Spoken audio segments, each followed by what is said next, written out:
Think about the last time you felt that rush of relief when your paycheck landed in your account. That comfort, that security of knowing the bills are covered and you have a little breathing room. But then ask yourself, how quickly does that relief fade, replaced by the same low-level anxiety about what's next? It's like we're all running on this incredibly well-designed treadmill, calibrated perfectly to keep us moving without ever letting us reach the edge.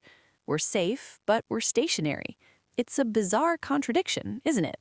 We crave that predictable income, yet that very predictability is often the subtle force holding us back from the wealth we actually dream about. The truth is, our relationship with money isn't really driven by numbers or logic. It's driven by the wiring in our brains that favors the immediate over the distant, the certain over the uncertain. We don't need another math lesson on compounding interest to build wealth. We need a clearer window into why we make the choices we do, day after day. So let's step away from the spreadsheets for a moment and look at the actual rules of this game we're all playing.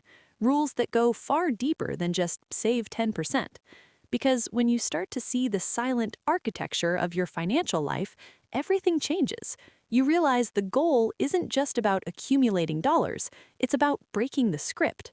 Consider that comfortable feeling you get when your direct deposit hits every 2 weeks, the safety net that a salary provides. It feels like a blessing, and in many ways it is. But is that comfort a tool for you, or is it a tool used on you? That's the first realization that usually triggers a real change in how we view our potential. When you're an employee, your salary is the ultimate psychological contract.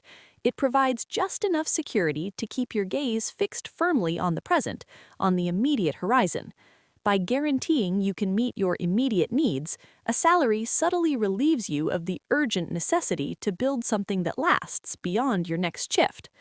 This is the hidden design, the very definition of being comfortable in a trap. It's not malicious, but it is incredibly effective. It aligns your short-term comfort with your long-term stagnation.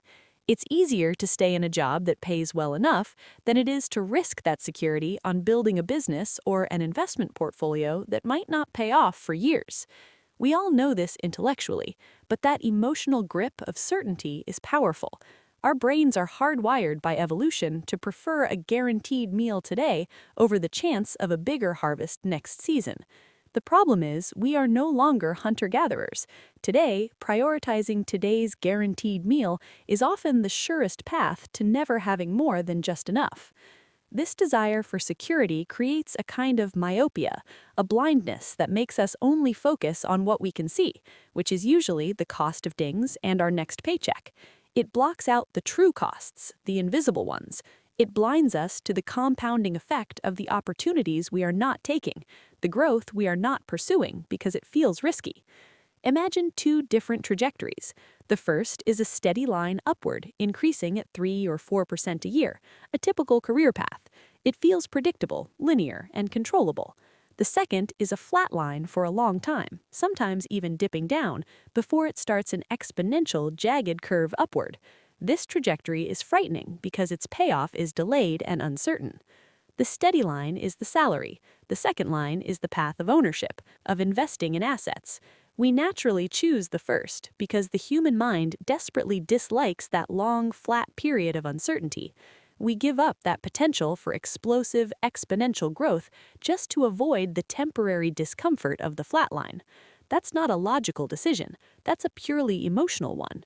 And here's where the system works its clever magic. The cost of living magically rises to meet that linear salary growth, keeping you right on that steady line, never letting you fall, but never letting you escape. The standard lifestyle advice you hear is just noise that helps maintain this balance. It's designed to make you feel like your progress is normal, that you are right on schedule. The car you drive, the house you live in, the expectations for your vacations, they are all subtle guideposts that keep you locked into a lifestyle that requires your presence in the office. It's not just your salary that keeps you where you are, it's your internalized expectation of what a successful person should be spending their salary on. There's this concept called mental accounting that really gets in our way here. We treat money differently based on where it came from and what we've intended it for. we might be willing to risk a $500 bonus on a long-shot investment, but would never dream of taking $500 from our core salary for the same thing, even if the math is identical. Our salary becomes safe money for safe expenses. This mental segregation prevents us from seeing all our capital as a single tool that can be put to work for us. Instead of thinking, how can I grow all of this, we tend to think, how do I protect the safe part while I gamble with the remainder? It's a subtle bias that limits our ambition. When we finally get a bonus or a tax refund, it's often treated differently, like found money.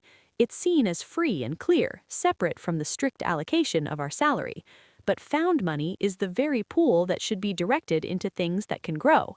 This mental dividing line makes us defensive with the very money we need to be offensive with. This defensive mindset is only compounded by our innate fear of losing what we have. It hurts us more to lose $1,000 than it benefits us to gain $1,000. This loss aversion is why so many people with significant savings still hesitate to invest. The fear of seeing that number go down, even temporarily, is stronger than the logic of growth. So we prioritize safety above all else. We choose the comfort of certainty over the possibility of prosperity. We stay stationary on the treadmill because we are too afraid of what happens if we step off. This emotional response is completely human and understandable. It's not about being wrong, it's about being unaware of the bias that is actively managing your life. The financial world isn't designed to correct this bias, it's often designed to exploit it.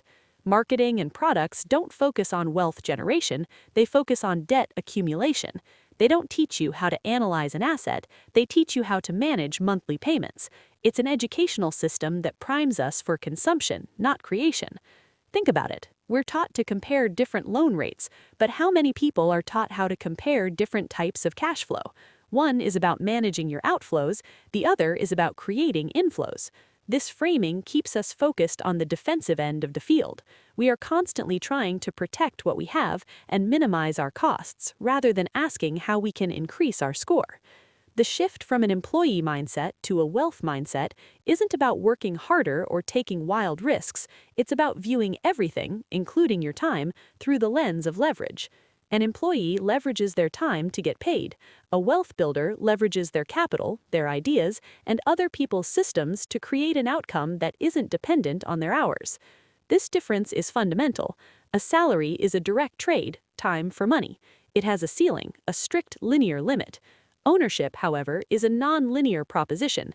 Ownership isn't about trading, it's about planting. You put in the effort, you put in the resources, and you might not see a thing for months or years. The true wealth builders understand that the real game isn't avoiding that long, flat period of uncertainty, but rather building the mental stamina to endure it. They know the explosive growth is on the other side. This understanding reframes risk itself. Is the biggest risk investing and perhaps losing money, or is the biggest risk never investing and definitely losing potential? A wealthy mindset views a dollar not as a measure of past labor to be spent, but as a seed to be planted. Every dollar is a worker that can find more workers for you. This simple yet profound reframing completely changes how you make every decision. A purchase is no longer just an exchange, it's the consumption of future potential. This isn't to say we should live like ascetics, but that we should be conscious of what we are giving up. We can't build wealth if we constantly eat our seeds.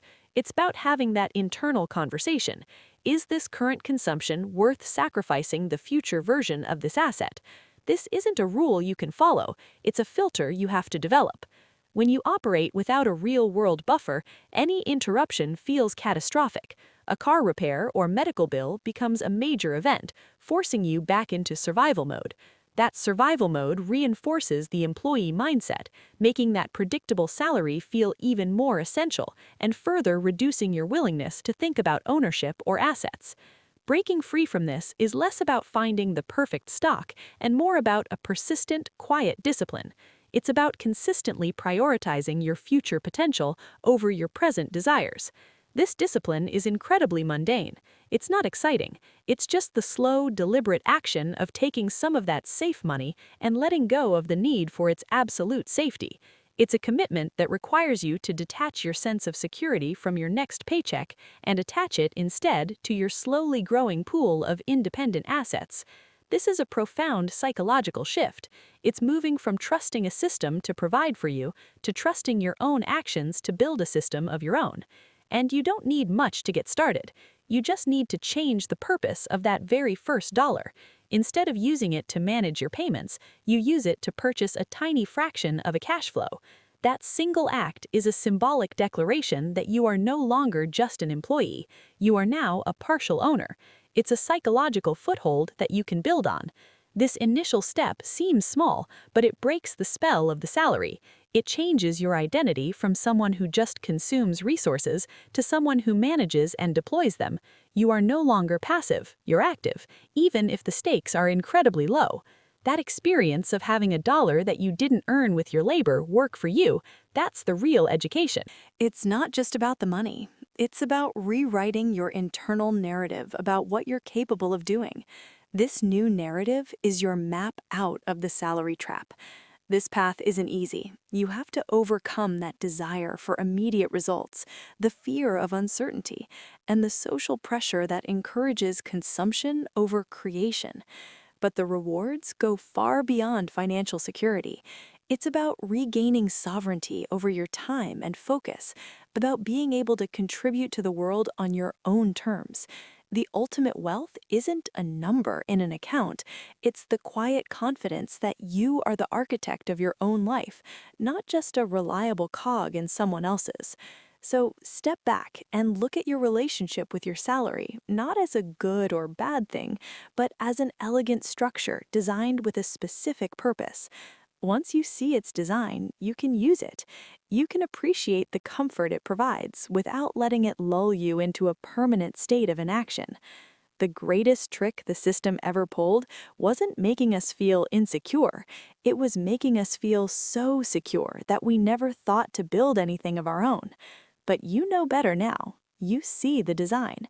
You see the silent rules of the game. Now you can start making your own plays. It starts with that simple, quiet recognition. The next time your paycheck arrives, feel that relief, but then look deeper. See it not as your endpoint, but as your foundation. See it as the stable ground from which you build your own independent future. This shift in perspective, that single moment of awareness, is the starting line of the real game. And remember, this journey doesn't have to be a loud, dramatic break. It's more powerful when it's a series of quiet, deliberate choices made every single day. It's about having a conversation with yourself, not about finding a magic bullet. It's a commitment to your long-term potential that outlasts any short-term comfort. The real work is here, in your own mind, in recognizing the biases and habits that have been silently running the show. This is your true liberation. Because when you control your focus and understand the rules, you are no longer just reacting to the system, you are creating your own, day by quiet day. So don't just wait for the next paycheck. Act now, in this moment, with that one decision, that $1. Take the first step off that incredibly well-designed treadmill. The view from here is different. It's less certain, but it's real, it's expansive, and it's completely yours to build. Let's start today. You are not alone on this journey. If you've made it this far, there's no turning back. We can continue to build the wealth mindset together. Join us to be a part of this community. Keep investing in yourself. See you in the next chapter.